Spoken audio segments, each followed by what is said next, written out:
नमस्कार दोस्तों एक सवाल सबसे ज्यादा चर्चाओं में रहता है, सबसे ज्यादा पूछा जाता है, जिस पर बात होती है कि नरेंद्र मोदी के बाद कौन होगा। भारतीय जनता पार्टी में नरेंद्र मोदी के बाद वो सर्वोच्च नेता कौन होगा जिसे प्रधानमंत्री बनाने की कोशिश होगी या फिर जिसे प्रधानमंत्री बनाया जा सकता है।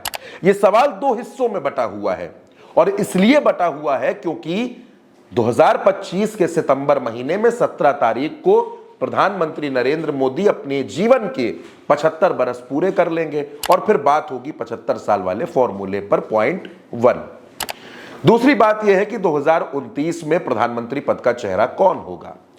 इन तमाम सवालों के जवाब लोग तलाश रहे थे। इसी बीच में नागपुर में एक मीटिंग हुई और नागपुर में यह मीटिंग प्रधानमंत्री मोदी और आरएसएस प्रमुख मोहन भागवत के बीच हुई। कहा यह जा रहा है कि 2029 के चुनाव तक मोदी जी और भागवत जी दोनों रिटायर हो जाएंगे क्योंकि दोनों 75वें बरस में चल रहे हैं। ऐसे में प्रधानमंत्री पद का चेहरा कौन है। दोस्तों जब जब प्रधानमंत्री पद की बात आती है तो दो नाम सबसे ज्यादा लिए जाते हैं। एक नाम है गृह मंत्री अमित शाह का, क्योंकि वो मोदी जी के सबसे करीबी लोगों में है, और दूसरा नाम है योगी आदित्यनाथ का, क्योंकि ऐसा कहा जाता है कि योगी आदित्यनाथ की लोकप्रियता बहुत ज्यादा है। उत्तर प्रदेश जैसे राज्य में वो दूसरी बार लगातार मुख्यमंत्री बने हैं और इस वजह से संघ भी उनको पसंद करता है। लेकिन दोस्तों जो दो नए नाम सामने आए हैं, जिन दो नामों का जिक्र शुरू हुआ है, जिन दो नामों पर बात शुरू हुई है, वो आपको चौंका देंगे। आरएसएस से जुड़े सोर्सेस, नागपुर में पत्रकारिता करने वाले लोग, नागपुर को समझने वाले लोग ये बताते हैं कि आरएसएस की पसंद अगर कोई है तो वो ना तो अमित शाह है और ना तो योगी आदित्यनाथ है, बल्कि आरएसएस की पसंद है दो ऐसे नेता जो लगातार संघ के साथ बड़ी मजबूती से खड़े रहते हैं। आरएसएस की अगर चले तो प्रधानमंत्री पद पर वो इन्हीं दो में से किसी एक को बिठाएगा।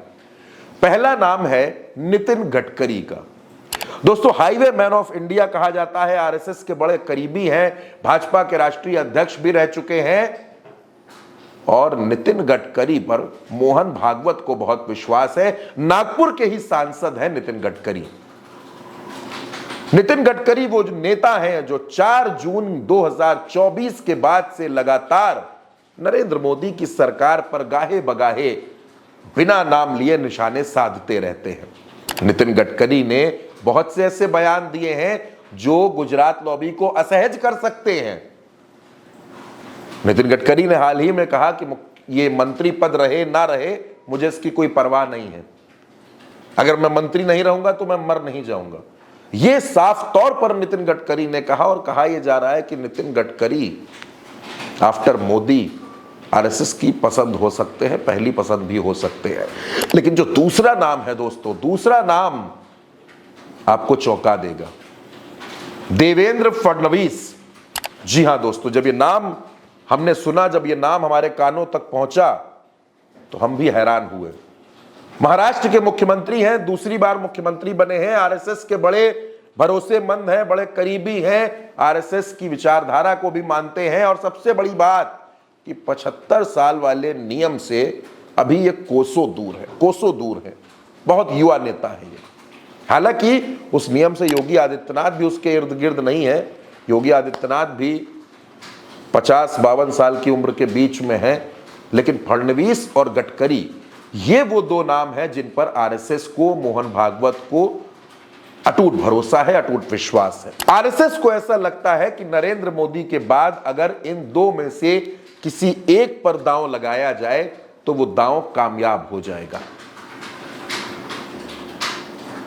नितिन गडकरी और देवेंद्र फडणवीस।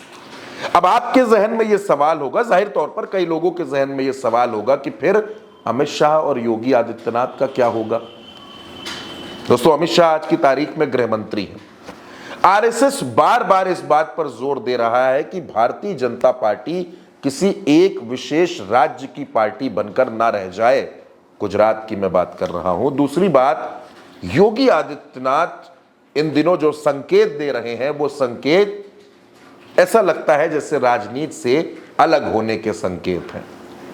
और इन दिनों मोहन भागवत और संघ की जो विचार है वो विचार मुस्लिमों को संघ से जोड़ने पर है। जोड़ा जाए, हर मस्जिद के नीचे शिवलिंग न तलाशी जाए, लेकिन योगी उस लाइन से बिल्कुल इतर है। और इसी वजह से कहा जा रहा है कि इन दो नए नामों पर आरएसएस मंथन भी कर रहा है।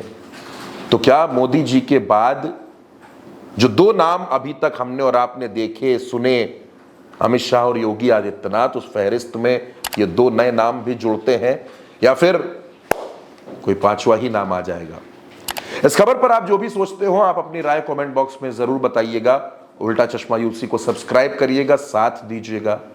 नमस्कार।